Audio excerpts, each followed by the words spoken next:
mixing it. And this is also going to make it very easy for you to shape when you have to. Okay, I'm going to add more because I want to make a lot of cheese.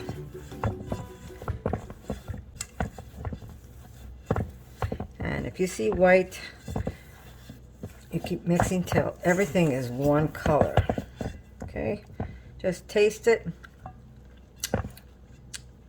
I'm telling you, it already tastes like cheese. Just not aged cheese yet. This is going to have that nice golden Parmesan look. Now, how much is in this bag? This is 200 grams.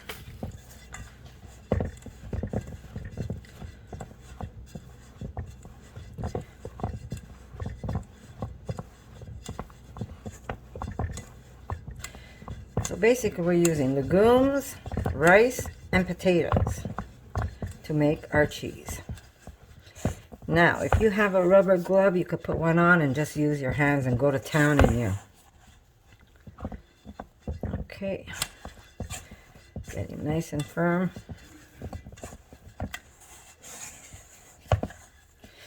Okay, now I told you about this product. Let me show you. I get this from RAWsome Flavors. This already tastes like cheese. When I tell you it tastes like cheese, it tastes like cheese. I have it, so I'm going to use it. It is a cheddar flavor, and RAWsome Flavors is where you could get this product. I don't make money on it, guys, but if you want to tell them I sent you, that's great. You don't need a lot of this. Very little. There you go. I'm going to put just a drop of Rejuvelac because I have it. If not, it would be water. Just a little bit.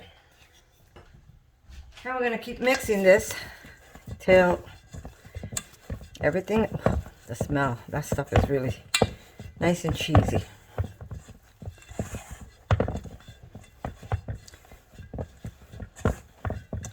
And this is how I make my cheese, guys. Now, if you want this cheese to be a smoked cheese, you could either add liquid smoke, or you can wait till your cheese is done and then you can smoke it with like wood chips.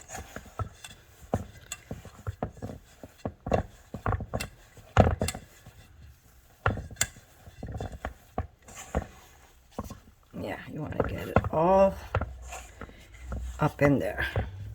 Okay, I'm going to add a little more liquid. Let me see, maybe some more juice. I'm going to put some sauerkraut juice in there.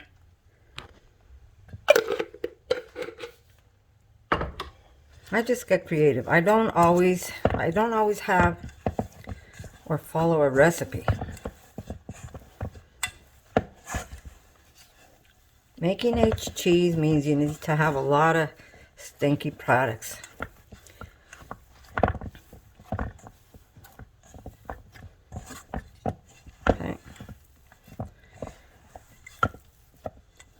And these, oops, sorry about that. Lost my spoon. Okay. So notice how firm this is. This cheese is going to firm up really fast. And that's something you want. Now, if you want to make more cheese in this, then double it. Or just keep adding what you have. If you have extra potatoes, you could add that. Make sure you add more liquid. Now I'm going to taste it.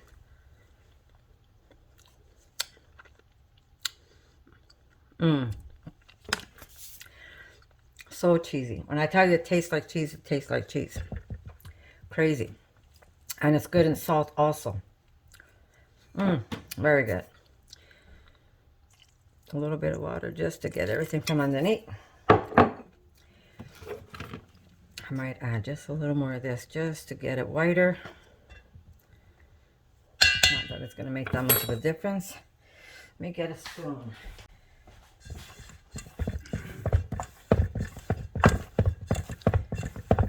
Now, if you want to make the same exact because you feel like you only need a recipe to work with, then I am going to write this down for you. As I'm editing my video, I will look at what I did.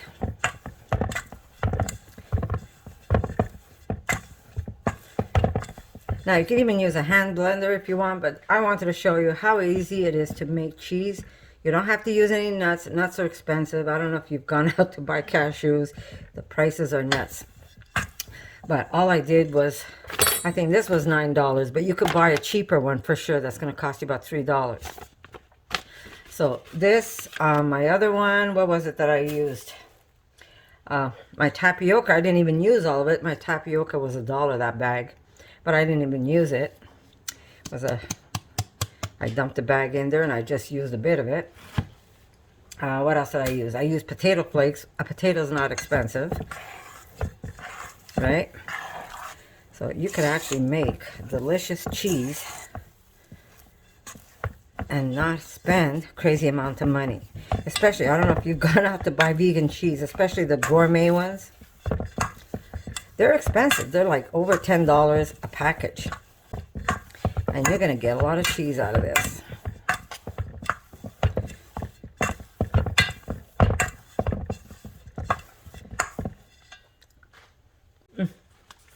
So good. I'm just going to add a little extra.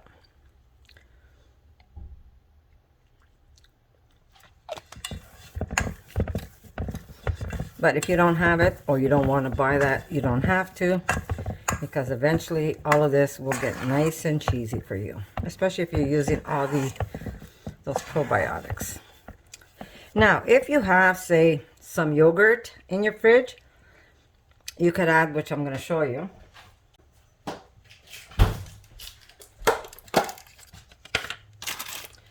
I have a little bit of yogurt here if you want. Let me get a clean spoon. You could add a little bit of the water if you want, the yogurt water. You could even add a little bit of that yogurt right in your mixture.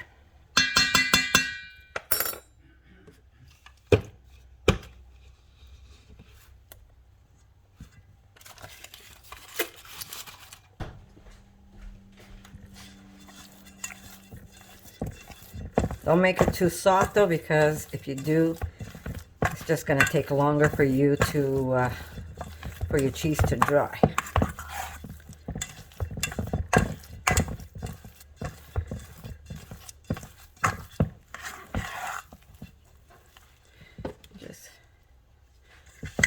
There we go. Okay, I'm just going to get a little bit of yellow mustard. Okay, we have a Dijon mustard. I'm going to use just a little bit. I'll make it a little more. But you can use a yellow. I'm only using the Dijon because I ran out of yellow.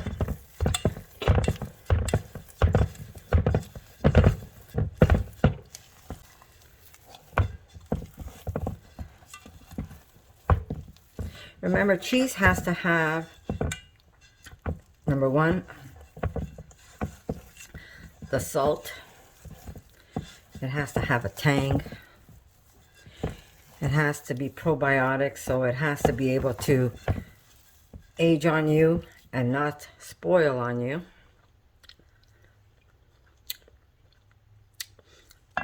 Really good.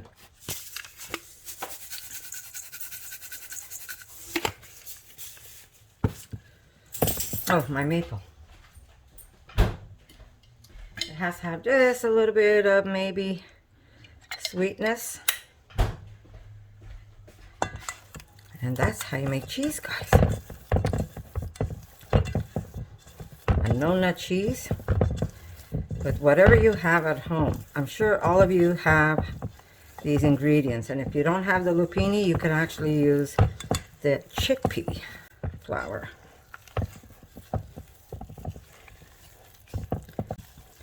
This is only going to get better with age.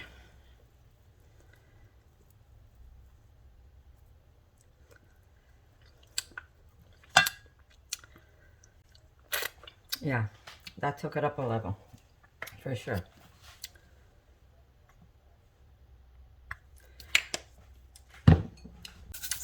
Just keep tasting it for tang and salt, and if you need to add more sweetness.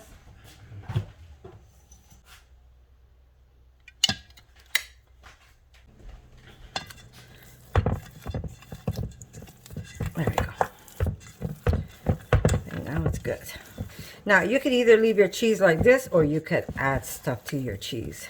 If you have herbs, you could use herbs, and I lost the spatula at the bottom here.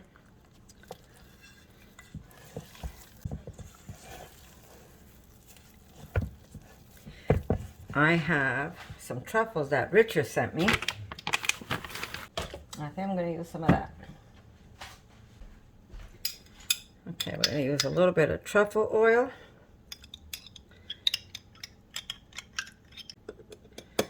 And if you've never seen a truffle, this is what it looks like. And I'm going to cut this up.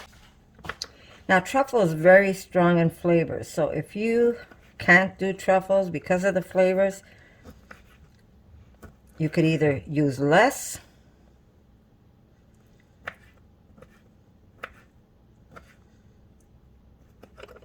or use more. That's really up to you.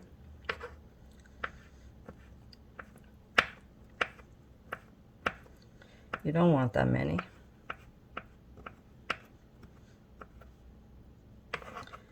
Okay, we're gonna just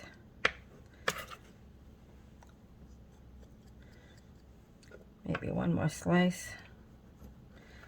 They're very expensive, so you don't want to, you just want to use a little bit.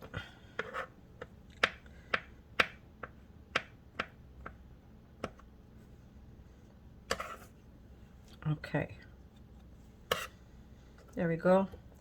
I'm going to put this back in and make sure it is completely submerged with oil, guys. There you go.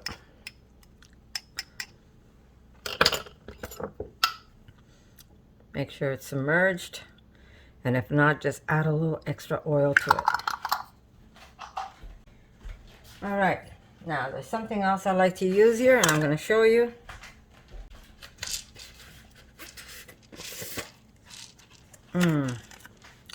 This time I'm going to be using white peppercorns. Just a little more. Looks like a lot, but it's not once you mix everything in. Okay, let's give it a good mix. Oh, I keep losing my spatula.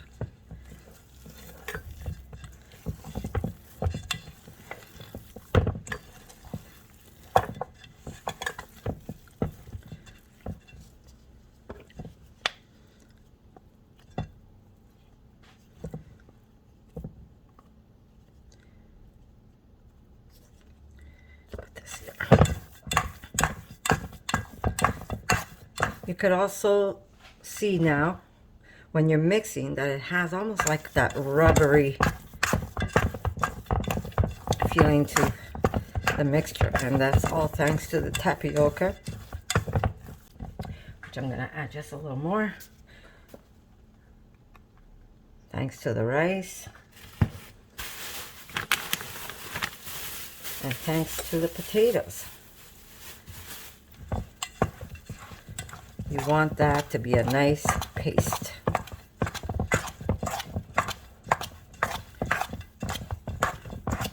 Now, if you feel you don't have enough probiotics, and or like I said, if you don't have like the sauerkraut and the miso that's fermented, you could also put a probiotic. I'll show you.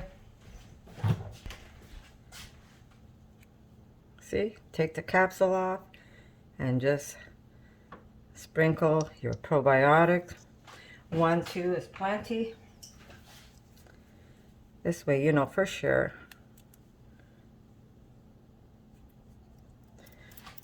What's in there.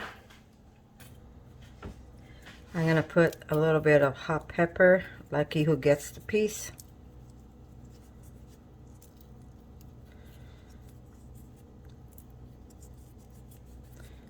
There we go. It's your cheese, you do what you want to it.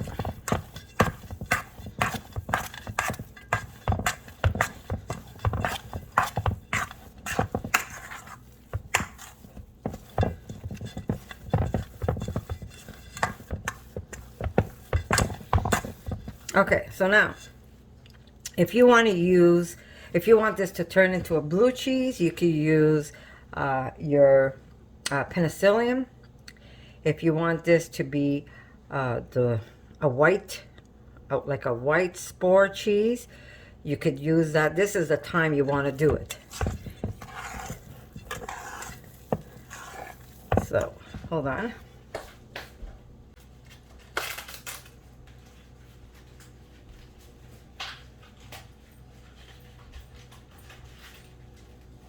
Okay, I'm going to show you now. Oh, there's a little bit of truffle oil. We don't want to waste that. Put that in there. Okay.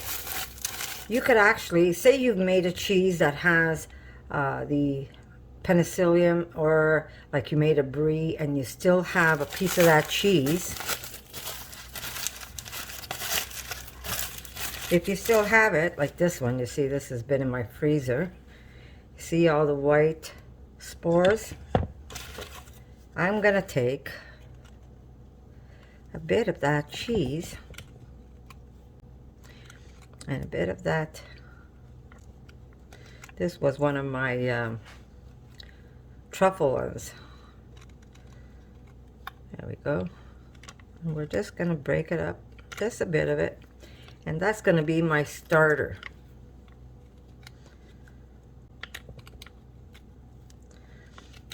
Since the spores are already in this cheese, I'm going to be able to inoculate this one. Now, I don't always let it go completely white when I start eating, but whatever I put in this cheese, it's going to add flavors to that cheese. And then you're going to see eventually, as you're not eating your other cheeses and they're aging, they start to do its magic. So that was a little bit of my brie cheese that I saved and I had in the freezer. Now, if you see that if I see I'm running out of this, I'm going to save a piece of this cheese for whenever I want to use it in the future. Only after it's aged, of course. Okay, so this is going to go back into the freezer, and I'm going to mix that in.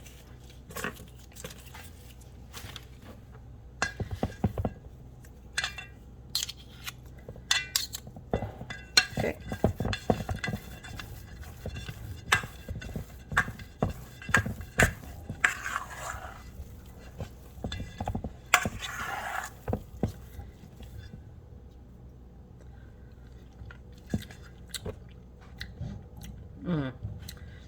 Wow, this is going to be really good. Really, really good. Nice and cheesy, too. Okay, let me get a bowl for this. It's going to be easier for me to store it.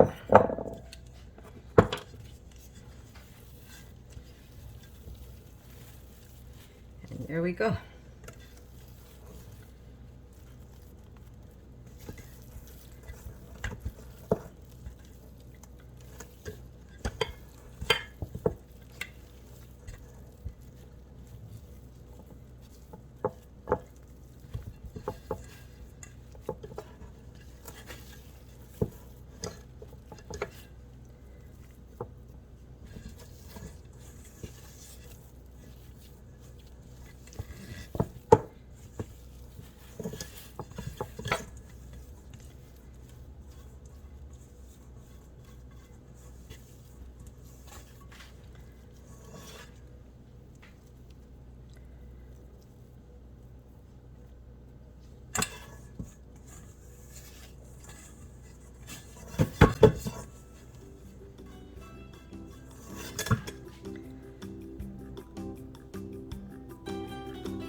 All right.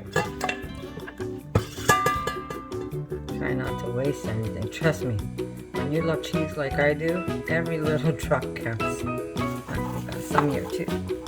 For more videos like this, make sure to subscribe to Connie's RAWsome Kitchen, give it a thumbs up, and share it with your friends.